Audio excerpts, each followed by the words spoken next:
Good morning, everybody. So, first off, over the weekend, I learned that I've been mispronouncing one of my role models' names. It's pronounced Chris Rusche, not Rush or Roosh or Roush. Rusche. And I think that's a little bit important because that's something people have to be proud of.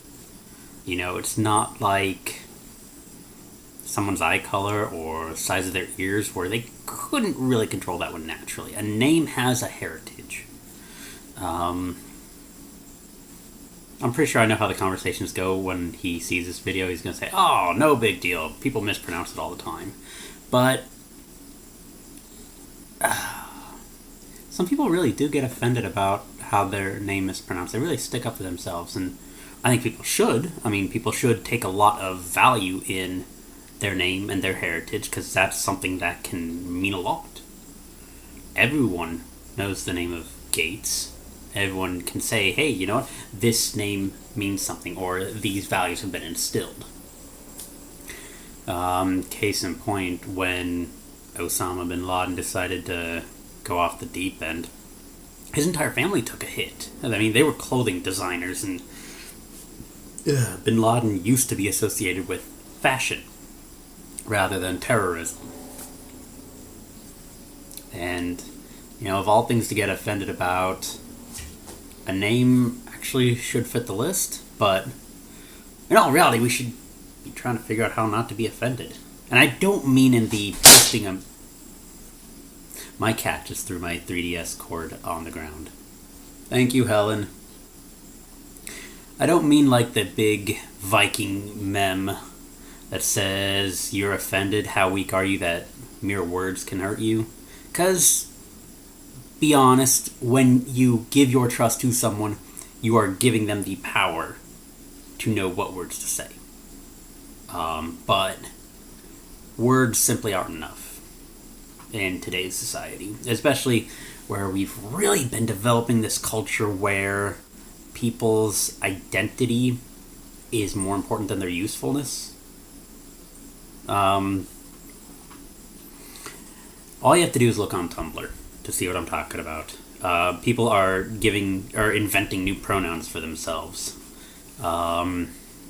They're coming up with new weird vocabulary to describe what they are, and more often than not, they describe it in such a way where you have to say, hold on a sec, my brains aren't fully firing, what the heck do you mean by that?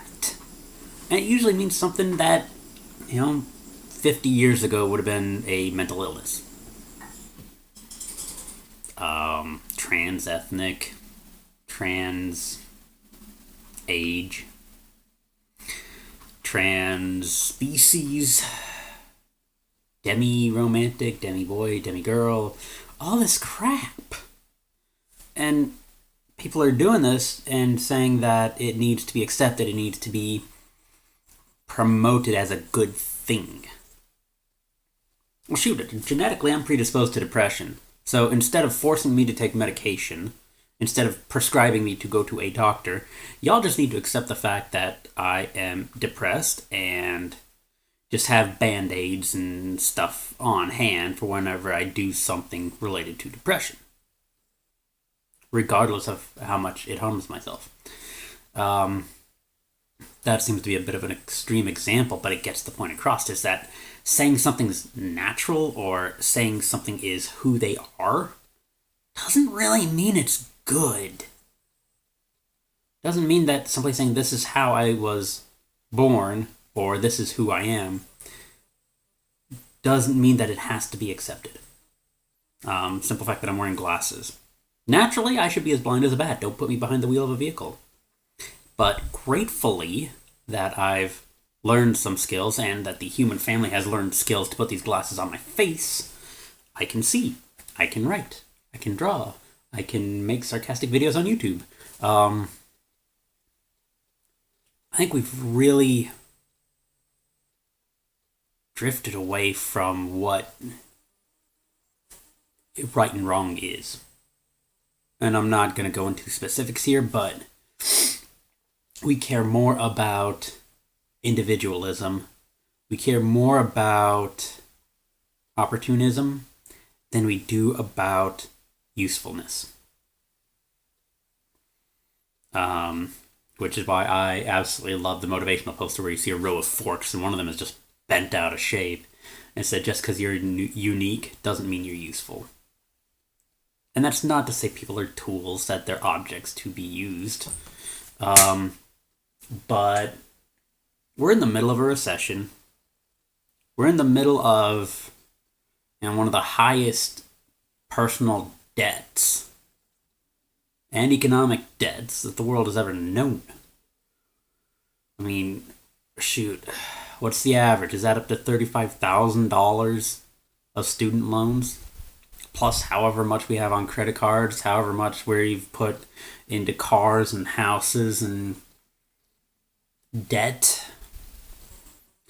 And then we're turning around and expecting people to carve out very specific and very awkward social protocols in order for certain people to feel accepted and part of the group and special just the way they are, when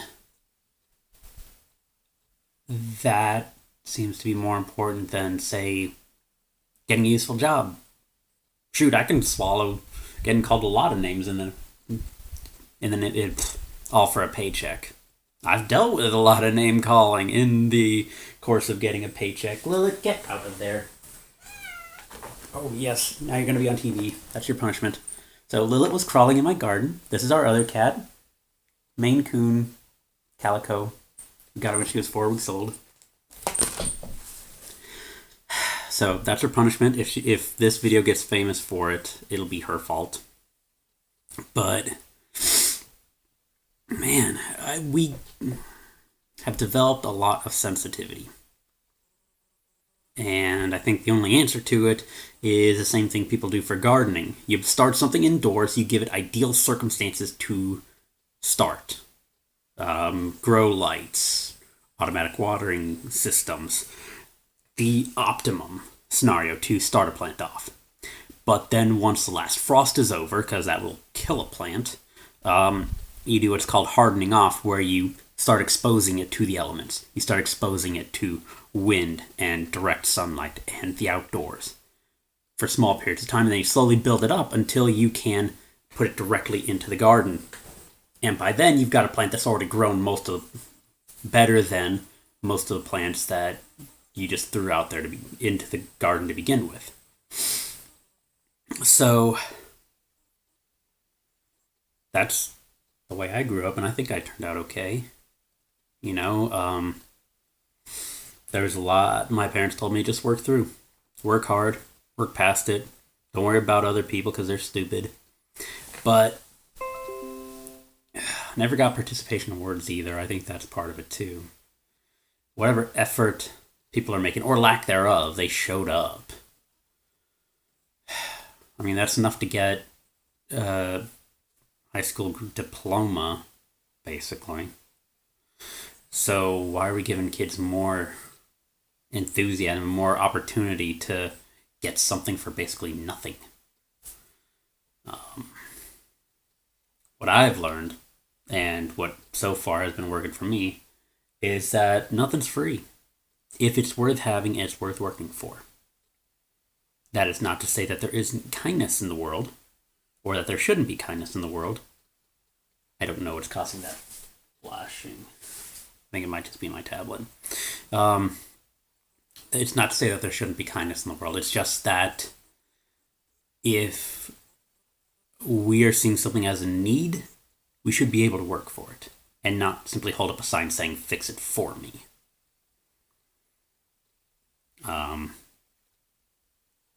So I'm going to get off for now. That's my thought. Tell me about some of the ridiculousness you've experienced in the names of social justice and people's ideas of their own identity. I'd love to hear about them. Heaven forbid enough Tumblr posts get put on my Facebook as it is. So I gotta get out of here.